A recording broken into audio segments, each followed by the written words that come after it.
Thank you so much for coming tonight. This was our West Coast premiere of The Red Pill. Yeah! Thank you. And we have a lot of special guests here tonight that had a huge role in the making of this film, and I'd like to recognize them very quickly. We don't have a lot of time tonight for a Q&A, so I want to get through this quickly. But if you would like to stand and raise your hands, that'd be great. So first off, I'll go through the crew. Is Douglas Edwards still in the house, our composer? In the back there. We have Corey Britz and Travis Ferentz. If you guys want to raise your hands, you wrote and produced the ending credit song, Think About It. It's on iTunes now if you want to go purchase it and tell your friends about it. We have Steve Brule in the back there with the camera. He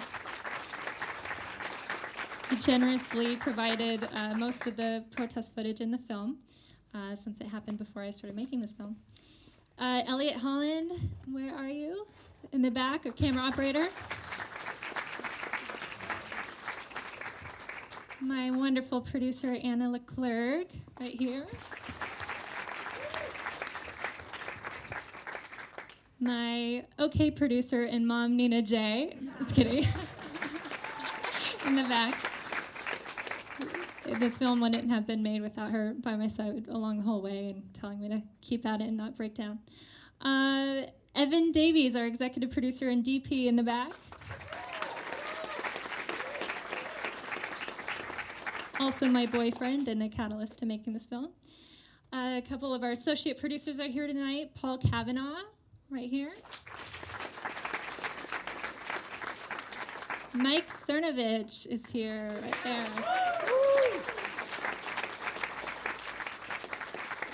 Jake Acer, I don't know if he had to leave early, but one of our associate producers. Is Brian and Tanya Snodgrass here? Another associate producer? No. William Connor and Thomas Ngoglia. Right here. Another associate producer.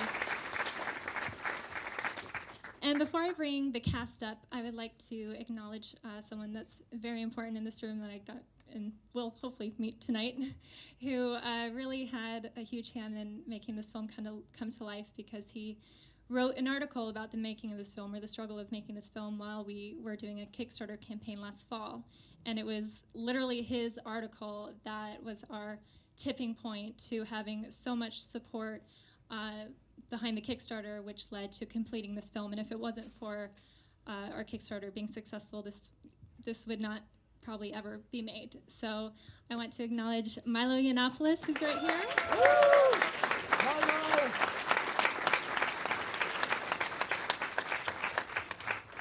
All right, so because we're short on time, I'm going to bring up the cast. So Marc Angelucci, will you walk on down? Right here. Fred Hayward. Fred Hayward, could you come up to the front? Harry Crouch. Are you still here, Harry Crouch? There we go. Dara DeJour, could you come on down? Sage Gerard, all the way from Atlanta. Sage.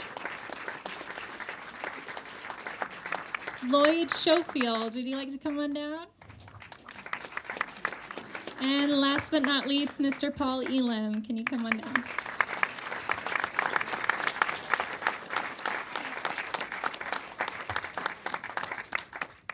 Oh, and this is many of your first time seeing the film, so could you tell me some of your thoughts?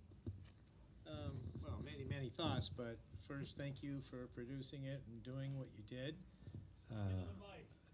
Just thanking Cassie for who she is and doing what she did. That's my best thought about the movie. I don't think it would. I never had a thought a movie like this would ever have been done.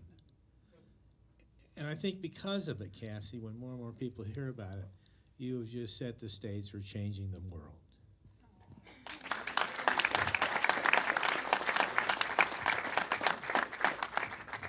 Yeah, I just want to say the same thing. I was telling Cassie before the film, I was just giving her my thank you, and I was telling her how,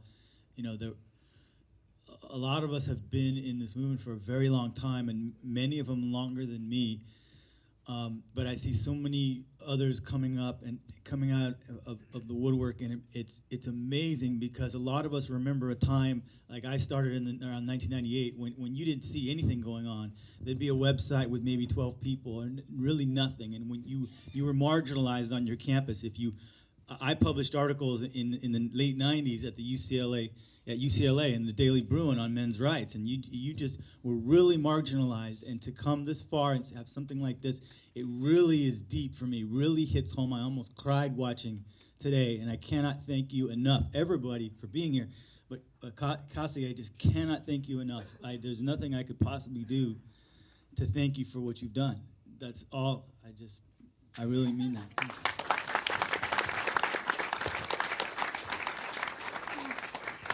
And believe me, these guys didn't try to strong-arm me into making a film for what they care about, but it's just the honesty of when you start digging into these issues, the film goes into all the many different rabbit holes you can go down, and it's very complicated when you start going down those rabbit holes. It's a lot of gray area.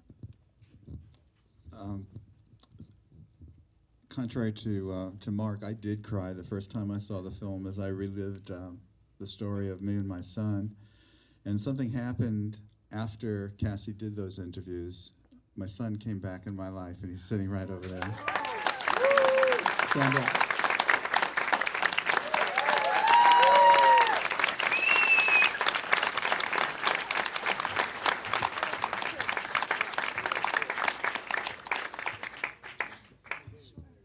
Hi, everybody.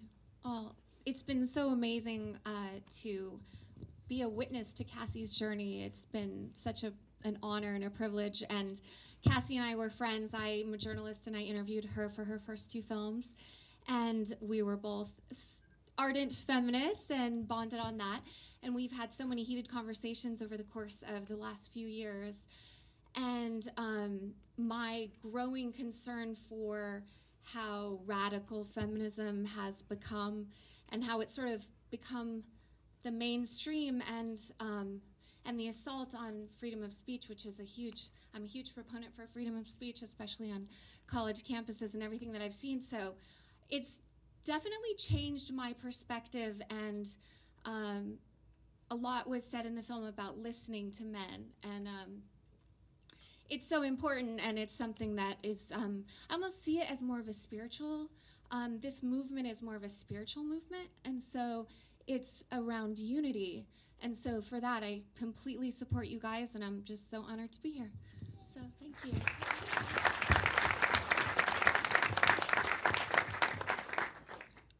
We remember the late Robin Williams.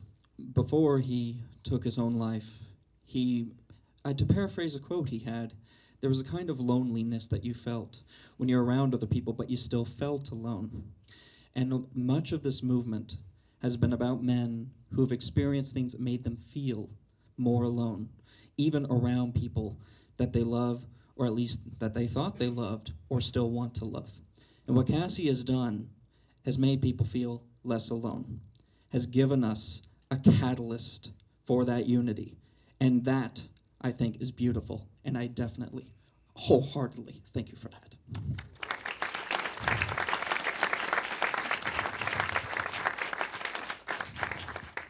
Thank you again, Cassie.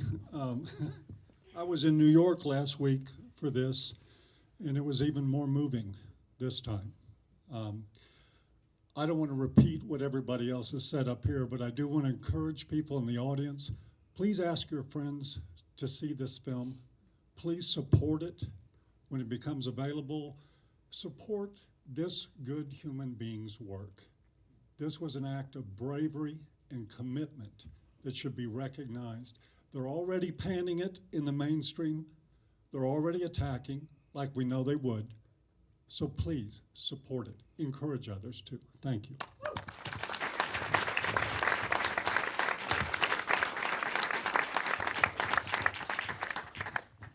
I really see this film as a turning point. If we can get away from feminism and get to humanism, we're really headed in the right direction. I was happy to see that Cassie did include a segment on, or include the issue of genital mutilation, and that's what I work with so many people around the globe to end. In the United States, we have mainly a problem with male genital mutilation, but we really are working to end human genital mutilation for males, females, and intersex. I'm very happy to see that your film is going to be coming to the Bay Area, because I know there's a lot of excitement there, and that excitement that I saw is what got me to come down here. So that's great, and forgive me if I put a little plug in for my friend Brendan Marotta, who's coming out with a new documentary shortly. It's called American Circumcision, and it's a really great, thorough discussion of the topic with all sides represented, and people can see it for what it is, and hopefully we'll move past this very sad chapter in human history of hurting children because who they are. Thank you very much, Cassie.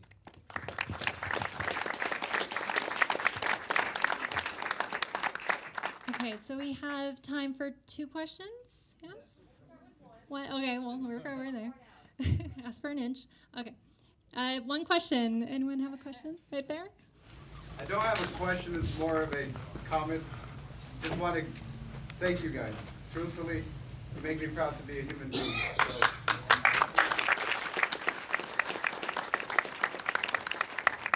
Let's go right here in the red. My question You're glad. is to the activists and the people who are doing such great work to spread awareness. Speak up, please. So my question is to all of you who have been sort of in the trenches on this and dedicating your life to it, and have reached this point now where your voices are going to extend out further. What's next for you? What's next? Does anyone want to? Take that. Thank you very much. It gives me an opportunity to get a plug in, too. This is my vice president, Marc Angelucci, from the National Coalition for Men. Mr. Elam down there is one of our award winners. Cassie will soon be one of them. We have other people in the audience here that are NCFM members, including Thomas over here. Nice haircut. We've been around for 40 years. Next year is our 40th year anniversary. To your question, we've been working on this for 40 years. Can you imagine that? Can you imagine those people that came before Marc, came before me, came before other people in this room, who put their lives at risk 35, 40 years ago? So where do we go from here as far as we can take it? And thanks to people like Paul and Cassie, since the issues are going to become more and more pronounced in our society, and awareness is going to be heightened, we will all continue to work on these issues. By example of our organization, I have a wonderful woman up in Oregon, and next year will be our 4th year. 4th year we're trying to get paternity fraud legislation passed in the state of Oregon. Last year it failed because there was one provision in the bill that held women accountable for making a false allegation. That's what killed the bill. So we will continue to work. Marc's got an active case filed against the Selective Service System. Our next hearing in federal court is what, 24th? I think we're going to kick their ass.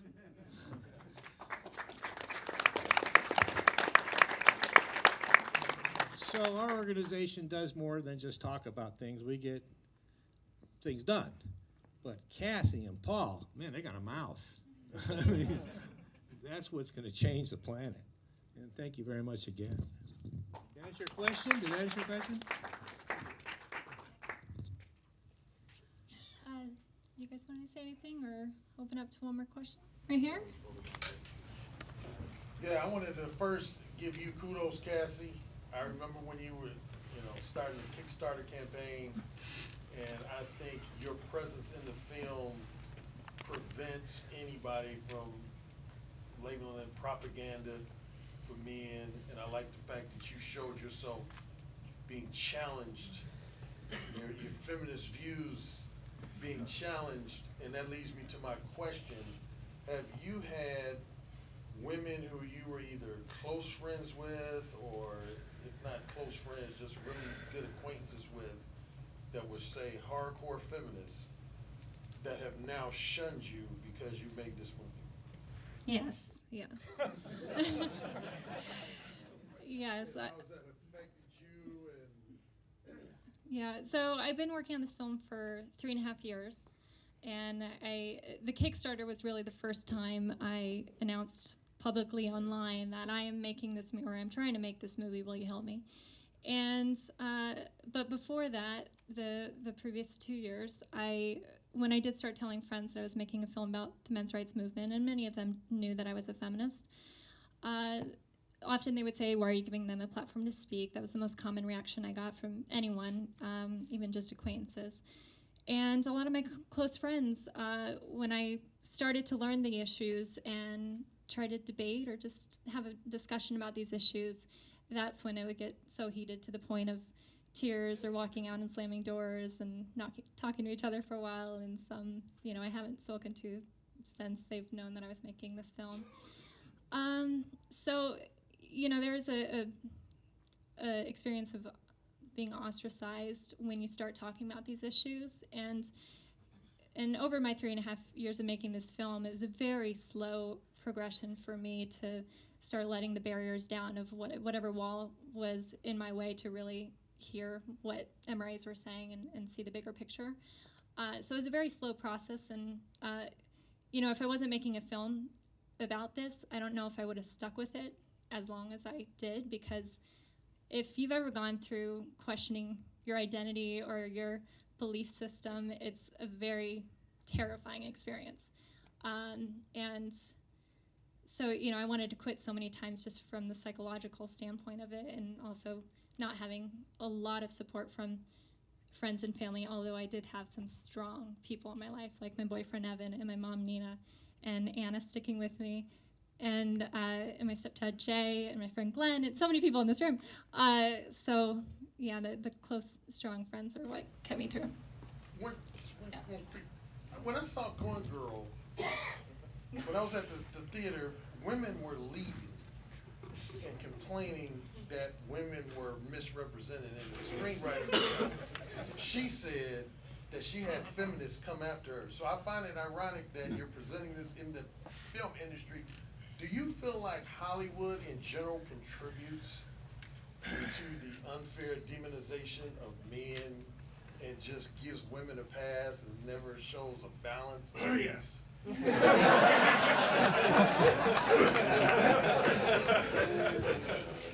Yeah, but just some food for thought when you leave this theater. Think about, I'm a female filmmaker and I'm not lifted up because I'm making a film about men's issues. So I think when you start talking about men's issues, that's drawing the line. We are not going to help, because in the film industry, it's one of the most least amount of women in that field in the director position, and that's a big feminist issue, is trying to get more female directors. And I have not seen any support for being a female filmmaker when making this film. So, yeah, right here. So, anybody in the front row, how do you have discussions with people who don't already share your ideas, and combat some of the logical fallacies that prevent them from understanding or being willing to listen or engaging in those arguments? Gimme. Yeah. I'm going to intercept. I don't talk to them. I don't ever talk to them. I talk to the people who are already willing to listen. And they talk to other people. And that causes friction, and it causes discussion, and ultimately can prompt something like this. But I don't try to reason with irrational people. It just doesn't work.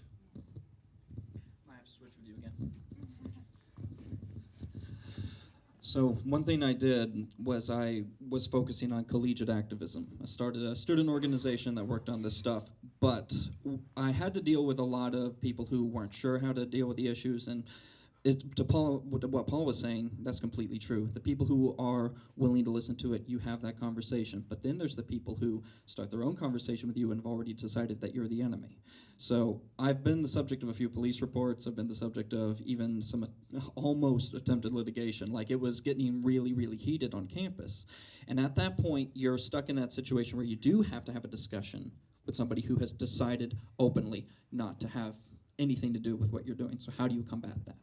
The real answer to that is you have a recorder running at all times, and then you handle it through someone else, a mediator, an ombudsman, a Title IX coordinator, and even the court of public opinion if necessary. The idea is that eventually you start to let the facts and let the public speak for you, because honestly, you've already been disqualified from the conversation. So you need to build a kind of a conversational shield at all times and be prepared. And it never hurts if any of you know about Columbo, that old TV detective. He's a great role model for this stuff, because the more kindred and easier to underestimate that you are, the more of the game they give away, and the easier it is to get around it and even to finally win once and for all in the discussion. That's half the reason I'm still here today and probably not in prison is because I took a lot of lessons from Columbo.